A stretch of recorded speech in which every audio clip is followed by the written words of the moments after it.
একঘেয়েমে শীতের সবজি আর খেতে ইচ্ছে করছে না, তাই আমার খুব পছন্দের একটা সবজির রেসিপি নিয়ে তোমাদের কাছে শেয়ার করতে চলে।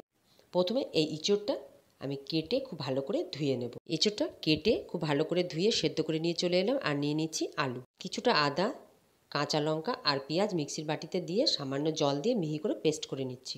এবার দুটো পাকা টমেটো খুব মিহি করে পেস্ট করে নিচ্ছি। সর্ষের তেলের মধ্যে হলুদ, লবণ, কাশ্মীরি লঙ্কার গুঁড়ো দিয়ে ইঁচড়গুলো লাল লাল করে ভেজে তুলে রেখে দিচ্ছি। আবার কড়াইয়ের মধ্যে সর্ষের তেল দিয়ে তাতে আলুগুলো দিয়ে হলুদ, লবণ দিয়ে লাল লাল করে ভেজে তুলে রেখে দিচ্ছি।